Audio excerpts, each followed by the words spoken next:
জাপানের উত্তরাঞ্চলে শক্তিশালী ৭.৫ মাত্রার ভূমিকম্প আঘাত হেনেছে।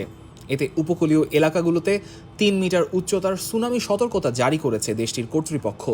আন্তর্জাতিক সংবাদ সংস্থা আল জাজিরা এসব তথ্য প্রকাশ করেছে। জাপানের আবহাওয়া সংস্থা জানায়, সোমবার স্থানীয় সময় বিকেল ৪:৫৩ ইওয়াতে প্রিফ্যাকচারে উপকূলবর্তী সমুদ্র এলাকায় এই ভূমিকম্পটি আঘাত হানে। রাজধানী টোকিও সহ বিস্তীর্ণ অঞ্চলে কম্পন অনুভূত হয়।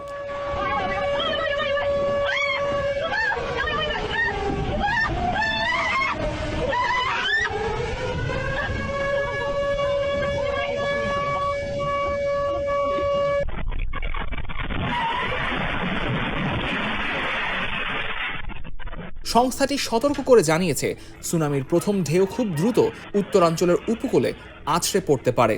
সংস্থাটি উপকূল ও নদী তীরবর্তী এলাকায় বসবাসকারীদের দ্রুত নিরাপদ স্থানে, বিশেষ করে উঁচু জায়গা বা নির্ধারিত আশ্রয় কেন্দ্রে সরে যাওয়ার আহ্বান জানিয়েছে।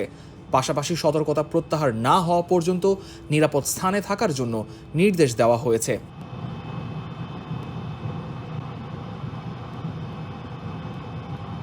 জাপানের প্রধানমন্ত্রী সানায়ে তাকাইচি জানিয়েছেন, পরিস্থিতি মোকাবেলায় সরকার একটি জরুরি সংকট ব্যবস্থাপনা দল গঠন করেছে। ক্ষয়ক্ষতি ও হতাহতের তথ্য সংগ্রহে কাজ চলছে বলেও তিনি উল্লেখ করেন। ঝুঁকিপূর্ণ এলাকার বাসিন্দাদের দ্রুত নিরাপদ স্থানে সরে যাওয়ার আহ্বান জানান তিনি।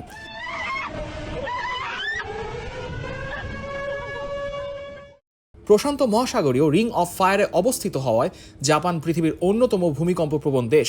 প্রতি বছর দেশটিতে প্রায় ১৫০০ ভূমিকম্প অনুভূত হয়, যা বৈশ্বিক মোট ভূমিকম্পের প্রায় ১৮%। এদিকে বিশেষজ্ঞরা দীর্ঘদিন ধরেই নানকাই ট্রাফ অঞ্চলে বড় ধরনের ভূমিকম্পের ঝুঁকি নিয়ে সতর্ক করে আসছেন। ৮০০ কিলোমিটার দীর্ঘ এই সমুদ্র গর্ভস্থ খাতে ফিলিপাইন সি প্লেট ধীরে ধীরে মহাদেশীয় প্লেটের নিচে সরে যাচ্ছে, যা ভবিষ্যতে বড় ধরনের দুর্যোগের আশঙ্কা বাড়াচ্ছে।